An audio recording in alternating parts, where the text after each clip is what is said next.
like I am a mom, and it doesn't change like the other gifts and skills and talents that I bring to the table. And it doesn't take away from like my value as a human, and it doesn't take away my value from my work. And for me, that was a really, really big thing, to be able to integrate it all and to not hold on to that like really intense judgment that was then keeping me stuck and keeping me frozen, because I didn't just not choose to, couldn't integrate everything because of all of the attachments to everything. So that was, I would say, the biggest thing. And again, like my physical health, like this is the best I have physically been in years, you know. This is the most clarity I have had. Like I don't question myself anymore. I don't doubt myself anymore. And that has allowed me to receive opportunities. You know, it's interesting. Like, I want to touch on what you're talking about with the motherhood and the worthiness thing. And I think like it's so important. And I welcome with open arms, like any woman that is pregnant or expecting or like is early in motherhood to come into my programs. There is absolutely programming around motherhood and working.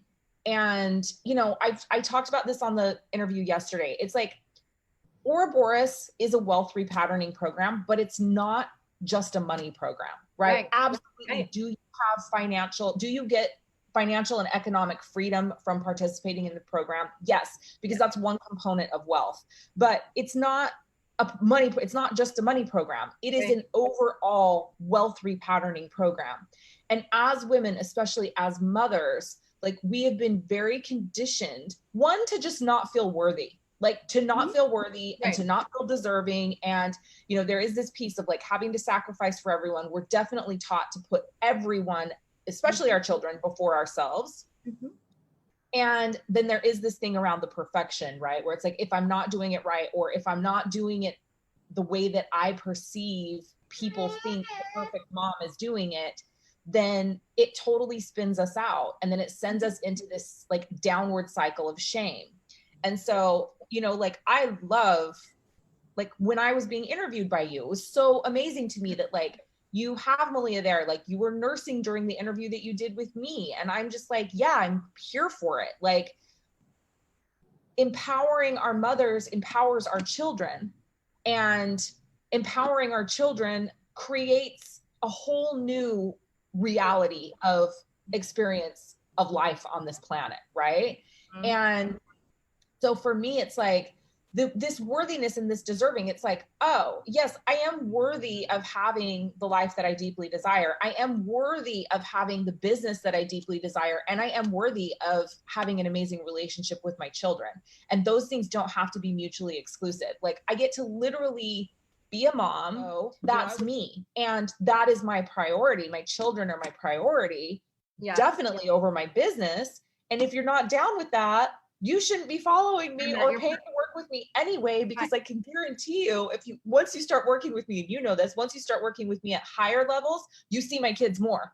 And I would love to speak to that a little bit more, because I don't actually ever really talk about this very much at all. And I think now that you're saying it, it's really important, which is, so I've got 3 kids, right? So my oldest is 6.5, my son is 4, and obviously I've got Malia, who's 8 months. And my first 2 I obviously had with my ex-husband, and I was married. But even then, I remember finding out that I was unexpectedly pregnant with my oldest. And I was like just losing my mind, because I was raised where you get married, you have kids, you're a stay-at-home mom, and that's what you do, to the point where you lose your identity, right? And you don't know who you are, and you don't know what you have. So now I've got these kids, and I'm like, wait a second, like I really had this whole identity crisis where it's like, it's not that I don't want to be a mom, but how do I be a mom and still be me?